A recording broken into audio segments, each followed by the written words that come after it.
Ambassador Lirana of the Velsiran Dominion had always believed she understood people. Politics required it. A good diplomat needed to hear the meaning behind silence, recognize motives hidden behind polite smiles, and sense danger long before anyone spoke it aloud.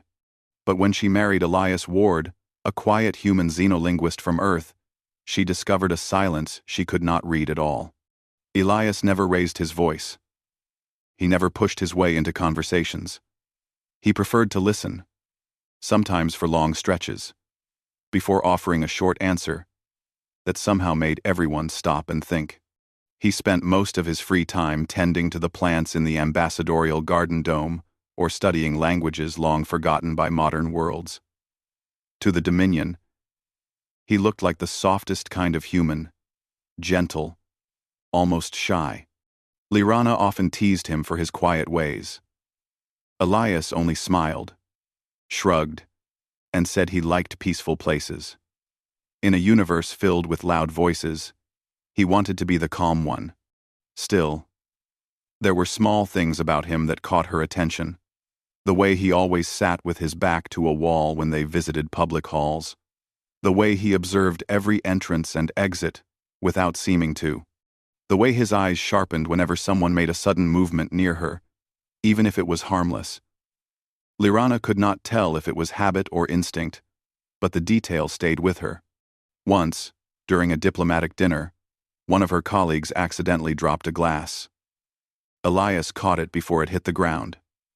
No one even saw him move. He simply held the unbroken glass, calm as ever, and placed it back on the table. People clapped politely. Elias looked confused by the attention, as if it was nothing. Another time, a visiting general from a frontier world joked that humans were a soft species. Elias did not respond. He only looked at the general with an expression that was not angry, not offended, only tired. The general stopped laughing a moment later, unable to explain why. Lirana noticed, but she trusted Elias. He had never done anything violent, never even argued harshly. He was polite, helpful, and endlessly curious about other cultures. To her, he was steady ground after years of political storms. Some Velsirans whispered about him, but only because they found him strange. Humans were known across the stars for being loud, emotional, and unpredictable. Elias was none of these things. He worked in the ambassador's translation wing, helping decode ancient starfall scripts. His co-workers said he had a gift for recognizing patterns in old languages. He said it relaxed him. In the evenings, he prepared tea from earth plants he grew himself. Lirana loved those quiet hours with him. Sometimes they spoke. Sometimes they didn't. Elias never forced conversation. He simply existed like a calming presence in a galaxy that rarely paused. To Lirana, life felt safe. She didn't know she was living with a mystery. One afternoon, while she prepared for a council session, she found Elias standing on the balcony of their residence. He looked over the city with an expression she could not name, some mix of memory and distance. She walked to him and touched his arm. "Are you all right?" He blinked as if waking from a deep thought.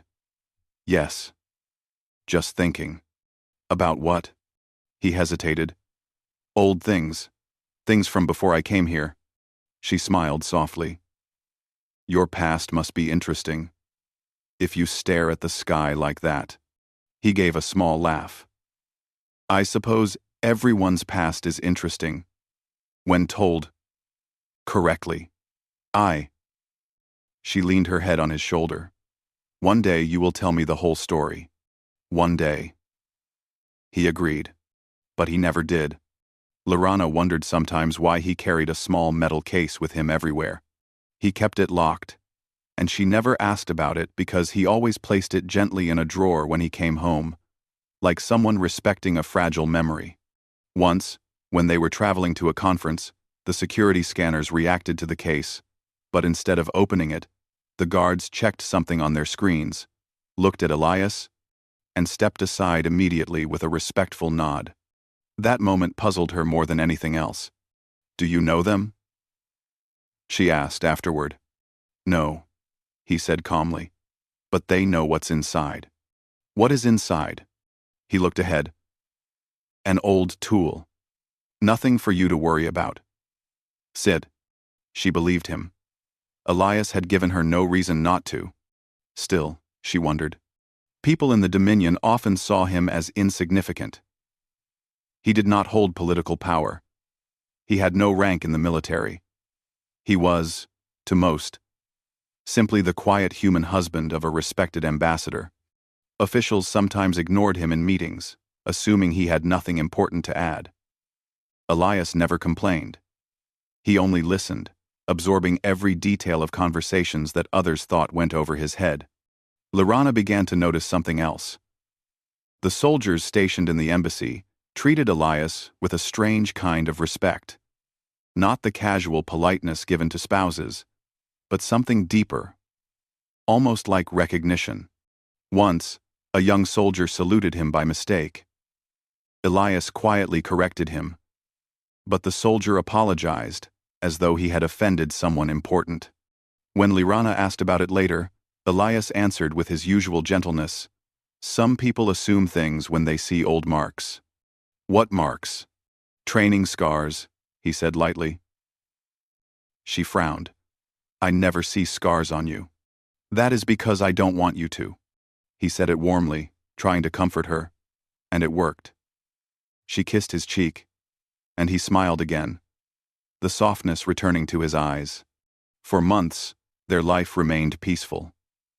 Elias continued working in the translation wing. Lyrana continued guiding delicate political negotiations, and Velsira remained stable. No one expected trouble. No one imagined the sky would one day darken with the rise of a warlord named Kaer Vox. Lyrana heard of Vox only through reports, stories of a man who saw peace as weakness and unity as a prize to shatter. She never thought his ambitions would reach her world. Elias, however, sensed the shift long before anyone else. One evening, while watching the distant stars, he whispered, almost to himself, "He's coming." Lyrana looked at him, surprised. "Who?" "Someone who doesn't understand peace." It sounded like a warning, but Elias offered no further explanation. She thought he meant it metaphorically. She had no idea that her quiet human, the man who spent afternoons trimming flowers and evenings learning new languages, carried a past heavy enough to shake worlds. She could not imagine that the metal case he guarded so carefully held something the galaxy had not seen in a century. And she never imagined that one day, everyone, friends, enemies, entire nations would speak his name with awe and fear. But that day was coming, and Elias Ward knew it. The sky over Velsira changed long before anyone understood what it meant. At first, people noticed only small disruptions, strange static in the communication towers, sudden flickers in the shield grid, and unexplained energy signatures near the outer moons. Engineers blamed solar storms. Politicians blamed malfunctioning equipment. But Elias Ward knew something else had arrived. He stood on the balcony of the ambassadorial residence early in the morning, his hands resting lightly on the railing. The air felt heavy, like it carried a warning. Lyrana approached him, still in her formal robes for the day's council session. "You're awake early," she said gently. Elias did not turn from the sky. "Something isn't right." She followed his gaze. The sunrise looked normal, warm, and golden. But she trusted his instincts more than she trusted any sensor report. "What do you feel?" she asked. "A threat," he said simply. "Close. Watching." Before she could respond, an emergency alert rang across the city. The sound was deep and urgent. Nothing like the usual drills. Lyrana's communicator activated instantly, projecting the worried face of the defense minister. "Ambassador Lyrana," the minister said, voice tense. "Please proceed to the council hall immediately. We have a situation." And Elias watched silently as she nodded and turned off the transmission. "What kind of situation?" he asked. "If the defense minister contacts me directly, it must be serious," Lyrana replied. "I need to go." Elias stepped closer and placed a hand on her shoulder. She hesitated. Elias. I know, he said calmly. I'm not coming as a diplomat. I'm coming because you might not be safe. The quiet certainty in his voice erased her doubt. They left the residence. Together. The council hall buzzed with panic when they arrived. Holographic screens showed a massive fleet approaching Velsira's orbit. The ships were black and jagged, shaped like blades angled toward the planet. Their energy signatures were unlike anything the Dominion had faced before. That symbol, a council member whispered. That's Care Vox's mark. Lyrana's stomach tightened. She had heard of Vox's violent conquests across the outer systems. He believed only the strong deserved to rule, and he had built an army of followers who worshipped him as a bringer of true order. The defense minister addressed the council. Care Vox has arrived at our border with a fleet large enough to overwhelm our orbital defenses. He demands immediate surrender. The senses. Care Vox? What are his terms? Lyrana asked. The minister looked at her with dread. He wants control of Velsira, full control. And he wants it now. A murmur spread through the hall. Entire cities stared at the screens in confusion and fear. No one had expected an invasion. Velsira was a diplomatic world, not a fortress. Elias stood behind Lyrana, silent and observant. His eyes tracked every hologram, every movement, every name on the tactical display. Lyrana noticed the way his expression changed slowly, his calmness sharpening into something colder, focused. The council debated frantically. Some believed they should try negotiating. Others argued that Vox never negotiated. He conquered. Finally, the defense minister asked the question no one wanted to ask. Ambassador Lyrana, the Dominion trusts your voice. Would you be willing to speak to Vox directly? Lyrana felt the weight of the room settle onto her. She looked at Elias. His eyes met hers, with steady certainty. You should, he said quietly. But he will not listen. Then why speak at all? To give the people hope. Lyrana agreed. Preparations began immediately for a direct communication link with Care Vox. The council chamber dimmed, and the central projection platform activated. A towering image of a man appeared Care Vox himself. He was tall, with harsh features and armor that gleamed like forged metal. His eyes were sharp and arrogant, filled with a confidence born from too many victories. Velsirans, Vox said, his voice echoing through the chamber. Your world now belongs to me. Surrender, and I will allow your officials to serve under my rule.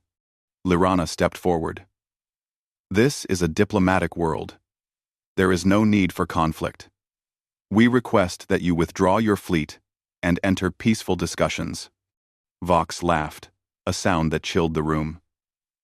I come to claim what is mine. Elias watched him carefully. His face remained calm, but his right hand drifted unconsciously toward the small metal case he carried at his side. Lyrana continued, her voice strong. If you attack Velsira, you will face resistance. You do not have support here.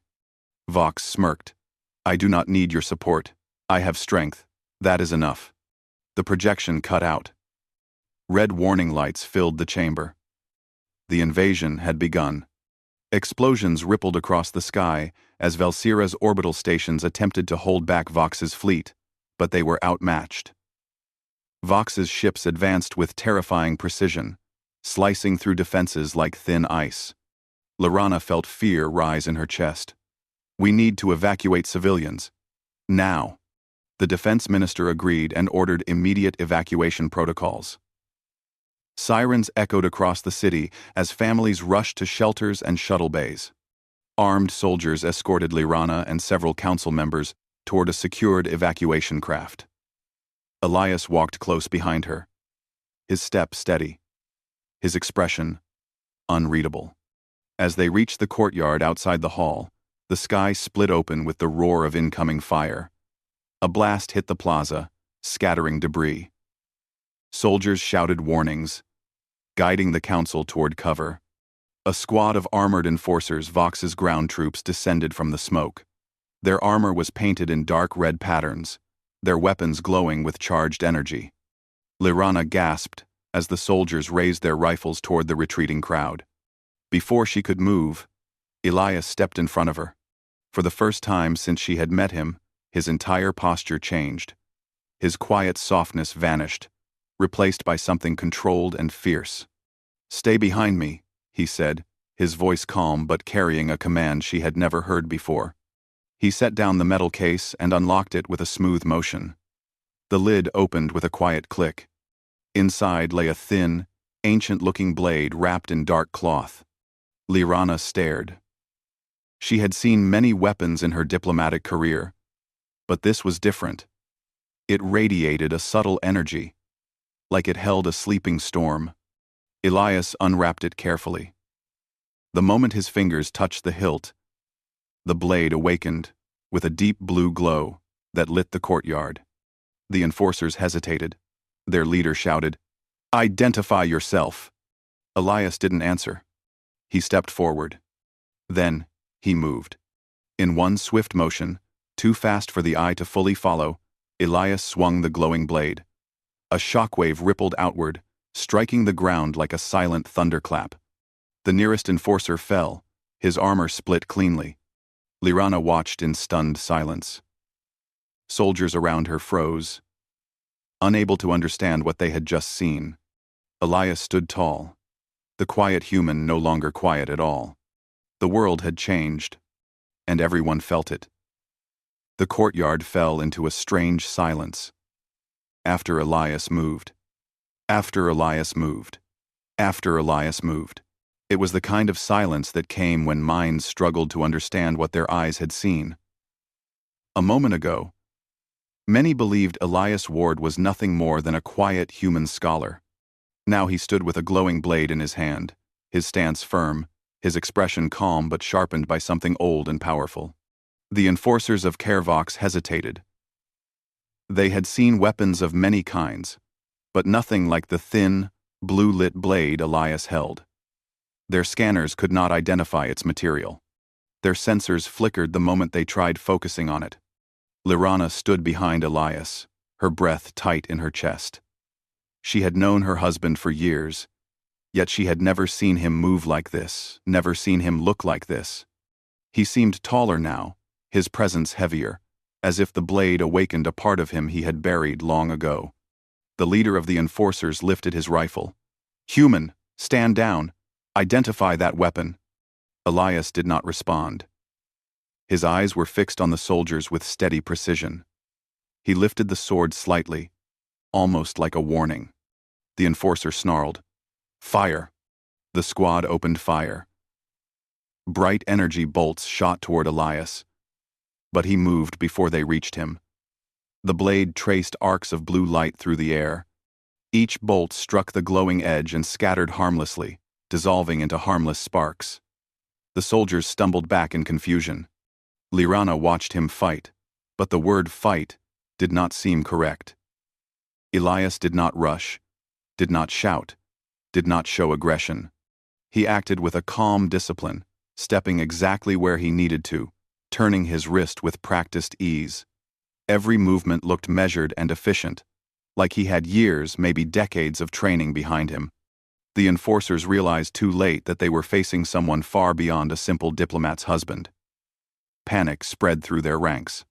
Several tried to fall back, but Elias advanced with a quiet focus, striking only when necessary. One soldier attempted to flank him, but Elias turned, touched the soldier's wrist with the flat side of the blade, and disarmed him in less than a second. The weapon clattered on the courtyard tiles. He never struck to harm more than needed. He never lost control. But every action sent a clear message. This was not someone ordinary. One of the Dominion guards finally shouted, "It can't be! That sword! Do you recognize it?" Another guard asked, trembling. "It matches the Concord blade recordings. That order is extinct," someone whispered. But Elias heard them.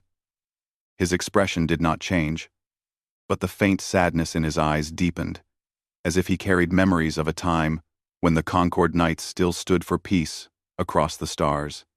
The enforcers retreated. Their leader signaled desperately for backup. Elias stepped back, lowering his blade once the immediate danger passed.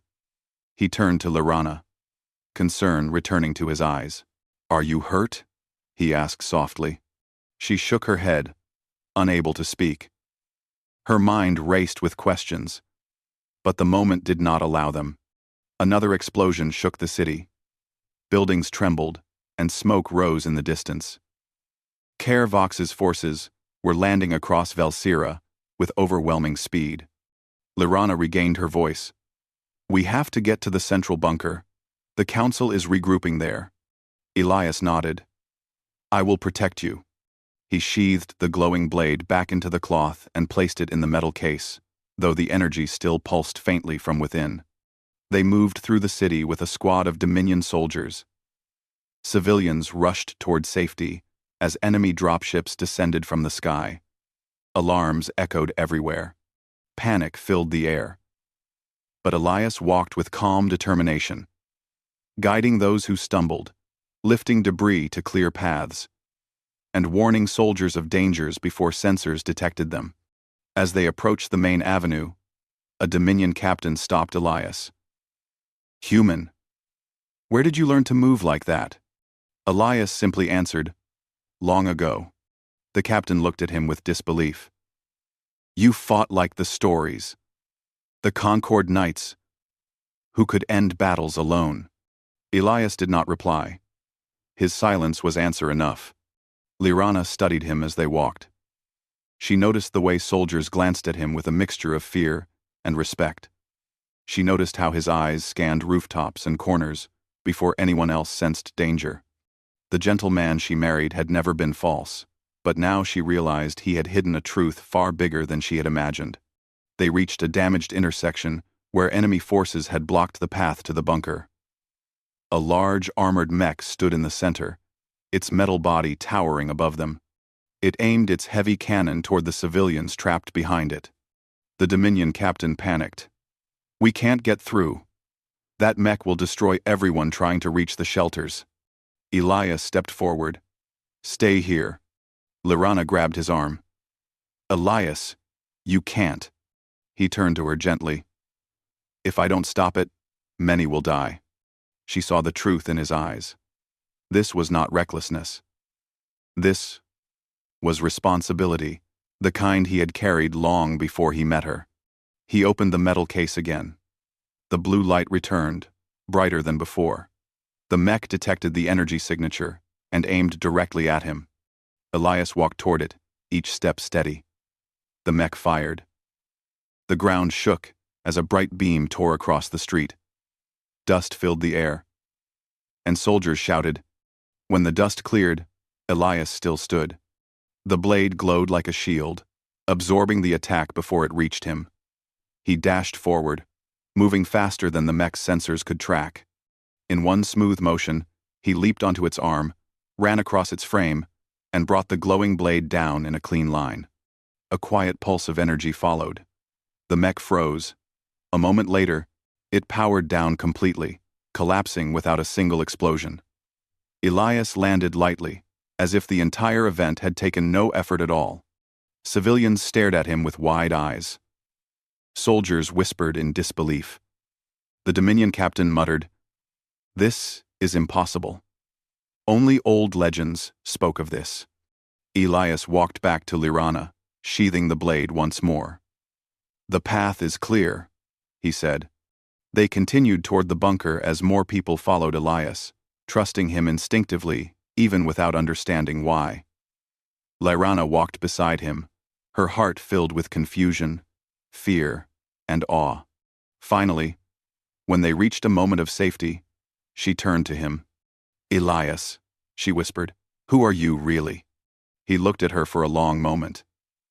In his eyes, she saw sorrow and truth mixed together. "I wanted to live a quiet life with you," he said softly. "But I was not always a quiet man. I was trained in an order that no longer exists. An order created to keep peace when war threatened the galaxy." Her breath caught. You were a Concord Knight. Elias did not deny it. He simply said, "The galaxy forgot us. I hoped I could forget it too." Then the bunker doors opened, alarms blaring behind them. And Elias knew that forgetting was no longer an option. Inside the central bunker, the atmosphere felt tense and heavy. Council members gathered around glowing maps, officers shouted updates, and screens showed enemy advances across the city. Everyone was scared. But when Elias entered, the room fell strangely quiet. Soldiers who had witnessed him earlier whispered to others, and soon, every pair of eyes turned toward the quiet human with the blue glowing blade case. Lirana walked beside him, still overwhelmed by what she now knew. She had married a scholar, a gentleman, someone who tended flowers and studied languages. But he was also something else, someone shaped by an order that the galaxy believed was long gone. The defense minister approached them with a pale face. "Elias Ward, or whatever your real title is, the council would like to speak with you." Elias nodded respectfully. "I am not here for titles. Tell me what you need." And the council gathered around him like uneasy students around a strict teacher. Many had doubt in their eyes, but also a small spark of hope. One council elder cleared his throat. "The Concord Knights were legends. Stories we told children. Protectors of peace. But they vanished a century ago. Are you truly one of them?" Elias looked down, almost uncomfortable. "I was trained in the order. I served until it dissolved." "Why did it dissolve?" another asked. Elias hesitated. "Because peace was taken for granted. People believed we were no longer necessary. And some feared that a group with our abilities held too much influence." He lifted his gaze. Quote, quote, "So we stepped away. And chose a quiet life," Lirana said softly. Elias met her eyes with a gentle sadness. "Yes." Another explosion rumbled above, shaking dust from the ceiling. Officers scrambled as new reports flashed on the screens. "Vox's forces are closing in on the council district," a soldier shouted. "He's sending elite units. They're breaking through the shield lines." Panic spread quickly. Lirana clenched her hands. "If the council district falls, the whole planet will collapse." Elias stepped toward the tactical display. "Show me where his command forces are landing." The officers zoomed in on a map showing heavy movement around the Skybridge towers. A cluster of tall structures that overlooked the entire capital. "That is where Vox wants to establish control," the defense minister said. "From those towers, he can command the whole city." Elias studied the map quietly. "Then, that is where I need to go." The council reacted instantly. "You can't go alone. That area is crawling with Vox's soldiers. You'll die." Elias listened patiently, then spoke in his steady voice. "If I do nothing, many more will die. I have faced worse odds before." Lirana touched his hand, her voice trembling. "But you don't have to face them alone." He looked at her with warmth. "I know. But this part, I must start myself." She shook her head. "I don't care about your past or your order. I care about you. Don't walk into danger like you're already used to losing everything." Elias brushed a thumb across her knuckles. "I am not used to losing everything. I have you. And I intend to come back." The moment softened the fear around them. Even the soldiers looked moved. An officer approached. "If you are going to the Skybridge towers, we'll send a squad with you." Elias nodded. "Good." He opened the metal case. The blade glowed brighter than ever, filling the bunker with a quiet blue light. Some council members stepped back instinctively. Others stared with awe. One young soldier whispered, "It's real. A real Concord blade." Elias secured the weapon at his side. "Prepare the team. We leave now." The squad assembled quickly, 6 soldiers trained in urban combat.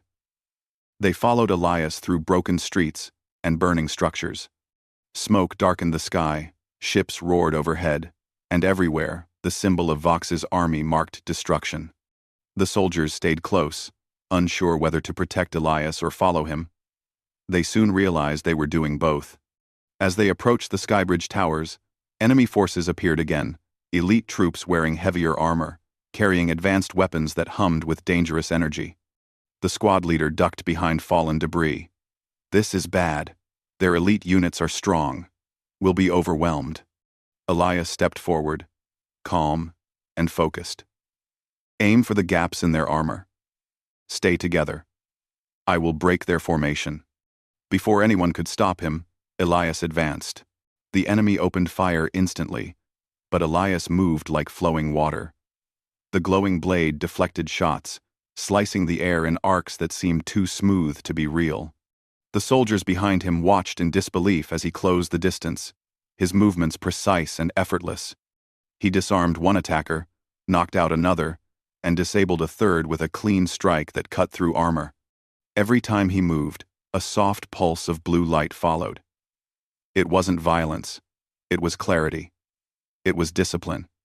It was a man returning to the battlefield he once walked away from. The squad gained courage. They pushed forward, taking cover behind fallen vehicles, providing support fire.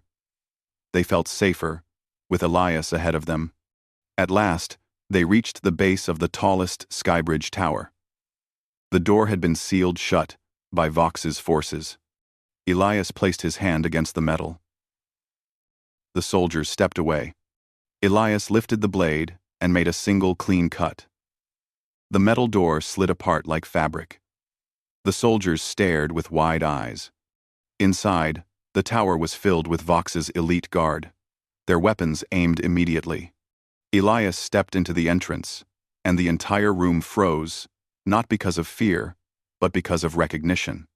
Several guards whispered among themselves, "That sword. It can't be. That's a Concord Knight." They were wiped out. Elias did not waste the moment.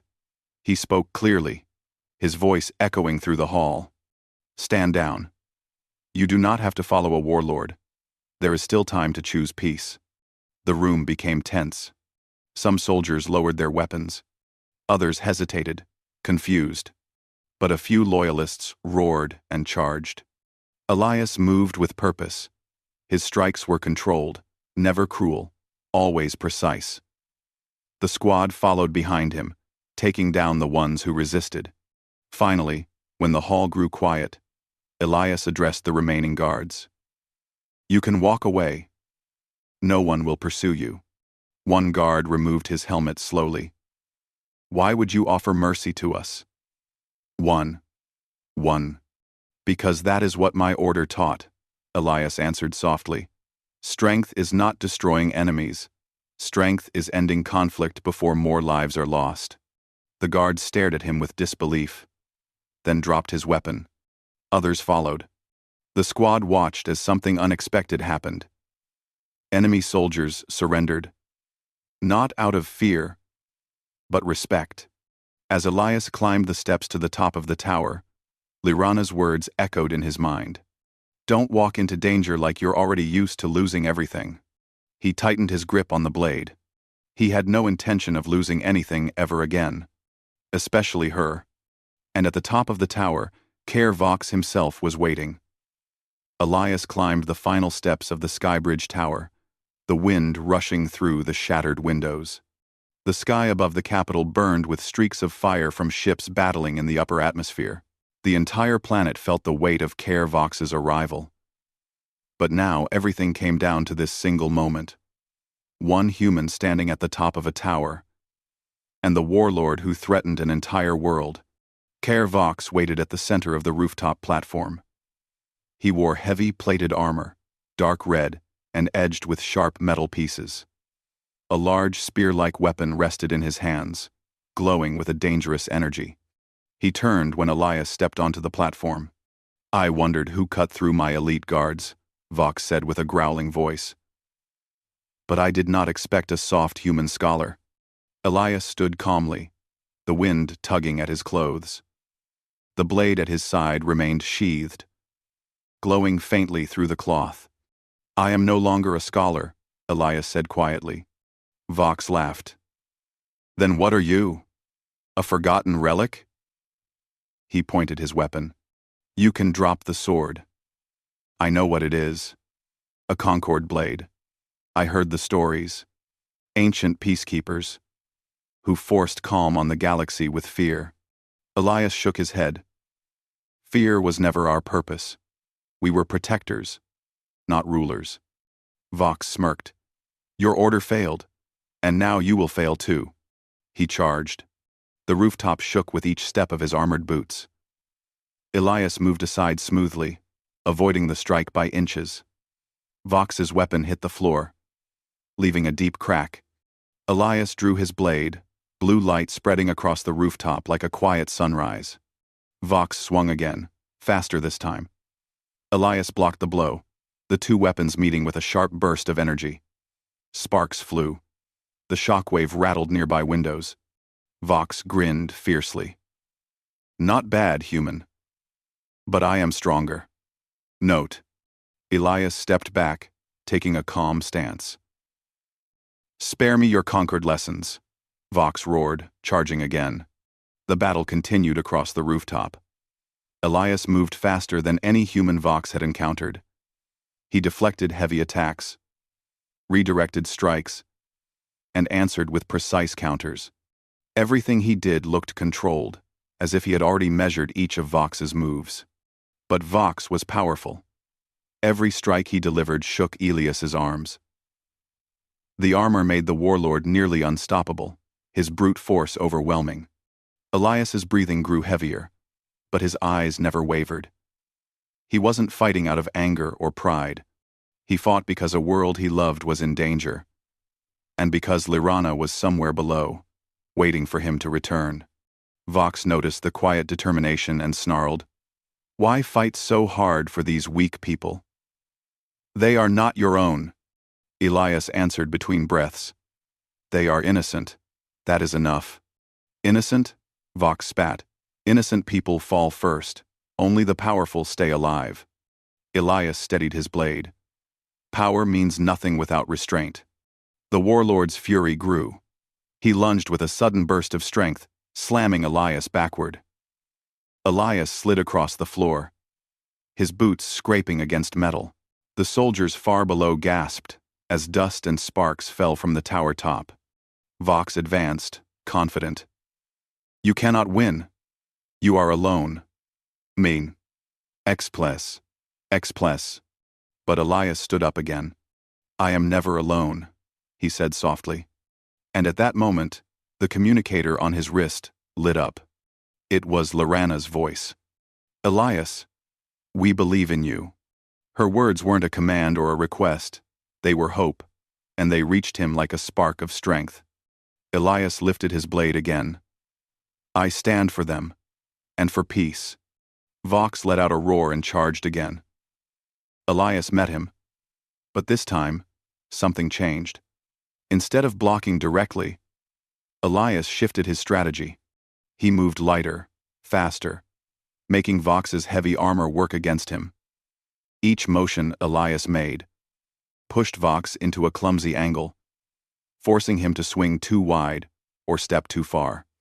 Vox became frustrated. Stand still and fight. I am fighting, Elias replied calmly. You're just not used to an opponent who thinks. Vox growled and swung wildly. Elias slid under the strike, tapped the warlord's armored knee with the flat of his blade, and stepped away. The armor dented slightly. Vox stumbled. You rely on strength, Elias said, circling him. You forget balance. Elias then struck the armor joints, not hard, but precise. The blade hummed with each contact, weakening the energy flow that powered Vox's suit. Slowly, the armor lights dimmed. Vox looked down in shock. What are you doing? Ending this, Elias said softly.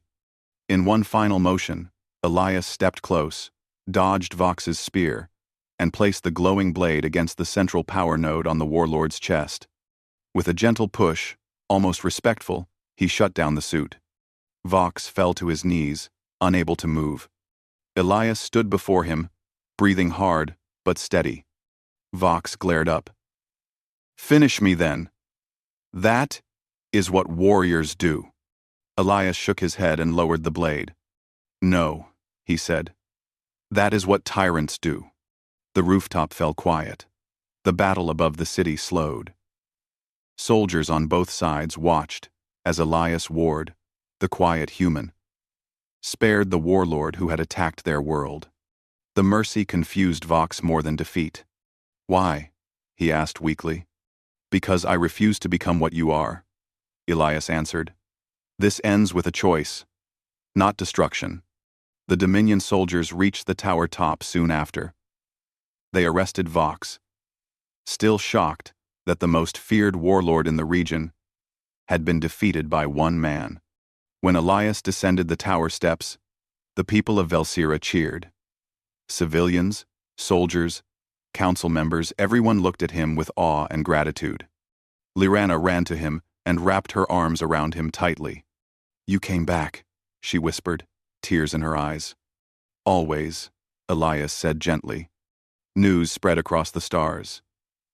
Many worlds that had once underestimated humanity now repeated the same story with disbelief.